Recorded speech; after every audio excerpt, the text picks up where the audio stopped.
ایسا بلا مبالغہ دعوت اسلامی ایک مطلب لاکھوں افراد پر مشتمل ایک تنظیم کا نام ہے، پر ایک طبقہ ایسا بھی ہے وہ ان کو نہیں سمجھ میں آتا، وہ یہ کہتا ہے یہ کوئی الگ لوگ ہیں، الگ دنیا کے لوگ ہیں، یہ خلا سے اترے ہیں، مطلب ان کے مزاج الگ ہیں، ان کا رنگ الگ ہے، ان کا انداز الگ ہے، دنیا مطلب کسی بھی شعبے میں آتی ہے، دنیا جہاں کھڑی ہوتی ہے یہ اس لائن پہ پیچھے نہیں کھڑے ہوتے، یہ اپنی لائن الگ سے شروع کرتے ہیں، کوئی بھی کام کوئی بھی شعبہ ہو۔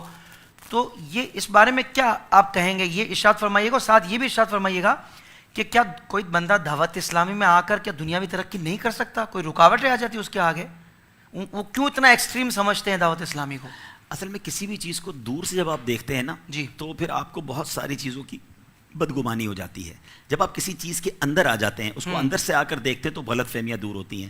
دعوت اسلامی کے بارے میں ایسا اتنی بار ہوا ہے کہ گنتی مشکل ہے کہ جتنے لوگ فیضان مدینہ آئے یا ہماری باتیں سنی کہتے ہیں ہم تو کچھ اور سوچتے تھے، ہم تو کچھ اور سمجھتے تھے آپ کے بارے میں، اچھا ہم تو ہمیں پتہ ہی نہیں تھا اتنا بڑا کام کر رہے ہیں، کیونکہ اس بار تو مدنی عطیات کے لیے پورا رمضان ہی میری ملاقاتیں رہیں، جس کی وجہ سے میں نے آپ کو دیر سے ٹائم بھی دیا، آپ تو پہلے فرما رہے تھے تو ارشاد فرما رہے تھے۔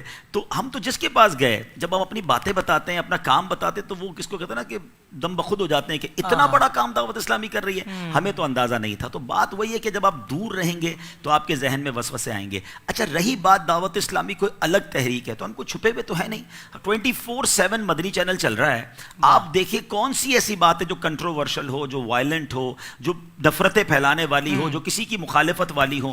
ہم تو اللہ رسول کی بات کرتے ہیں، عشق رسول کا پیغام دیتے ہیں، اور دنیا بھر کے لوگ بدل رہے ہیں۔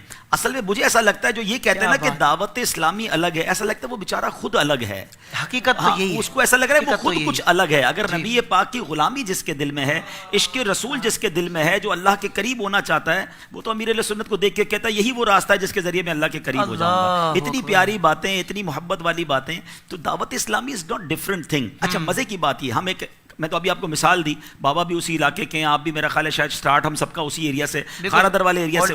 دعوت اسلامی اگر اولڈ ایریا سے، خارا در سے، کراچی کے ایک چھوٹے علاقے سے چلی ہے تو وہیں رہتی ہے۔ پھر دوسری بولی والے نے کیسے قبول کیا؟ نہ صرف پنجاب میں، نہ صرف سندھ میں، نہ صرف بلوچستان میں، نہ صرف کشمیر میں، پاکستان سے آگے نکلے تو ہندوستان میں، بنگلہ دیش میں، اور آگے چلیں تو یورپ کے اندر، افریقہ کے اندر، امریکہ کے اندر، کونا دنیا کا آپ کونا بتائیں، کون سا کونا ہے، کون سی بولی والے ہیں جو دعوت اسلامی میں شامل نہیں ہو رہے؟ لگتا تو ایسا ہی اعتراض کرنے والے بیچارے الگ ہیں، ورنہ دعوت اسلامی تو ایک سمندر ہے جس میں ہر طرح کا آدمی آ رہا ہے۔ طاہر بھائی مجھے یاد ہے جب یہ پچھلے دنوں، آج سے 2-4 سال پہلے، اب تو اللہ پاک کووڈ کے معاملات ختم فرمائے، ہم نے ایک اسٹارٹ اپ کیا تھا کہ ہم پوری دنیا کے ذمہ داران کا ایک مشورہ کرتے تھے۔ مدنی چینل کے ناظرین نے بھی دیکھا ہوگا، آج سے 3-4 سال پہلے افریقن تھے، عرب تھے، مصری تھے، تو مطلب الگ الگ ملکوں کے، عراق کے لوگ بھی آئے تھے، تو انڈونیشیا کے بھی آئے تھے، مختلف دنیا کے لوگ آئے۔ میں سوچنے لگا یہ امیر اہل سنت پر اللہ تعالیٰ کا کیسا کرم ہے، سرکار علیہ الصلوۃ والسلام کی کیسے نظر عنایت ہے کہ وہ ایک دربار مصطفیٰ تھا صلی اللہ تعالیٰ علیہ وسلم، جب مختلف قوموں کے لوگ آتے تھے، عرب و عجم کا فرق مٹایا میرے آقا علیہ الصلوۃ والسلام نے۔ اور آج امیر اہل سنت نے نبی پاک کی وہ سچی غلامی اختیار کی کہ افریقن کے ساتھ انگریز بیٹھا ہے، انگریز کے ساتھ جناب عراقی بیٹھا ہے، عراقی کے ساتھ انڈونیشین بیٹھا ہے، پنجابی کے ساتھ سندھی بیٹھا ہے، سندھی کے ساتھ بلوچی بیٹھا ہے۔ یعنی قومیت کو ختم کیا، رنگ و نسل کو ختم کیا، سب کو اسلامی بھائی بنا دیا، سب کو اسلام کی خوبصورت تصویر میں پرو دیا۔ تو اور کیا آپ دعوت اسلامی کو الگ کہیں گے؟ مسئلہ یہی ہے کہ آپ چونکہ دور سے دیکھ رہے ہیں تو آپ کو ایسا لگ رہا ہے۔ اور سب سے بڑی بات، میں اب جو جملہ کہنے جا رہا ہوں نا، یہ شاید بہت سارے ناظرین کے لیے ایک بالکل یونیک بات ہوگی کہ جتنی فلیکسیبلٹی دعوت اسلامی میں اور امیر اہل سنت کے اندر ہے۔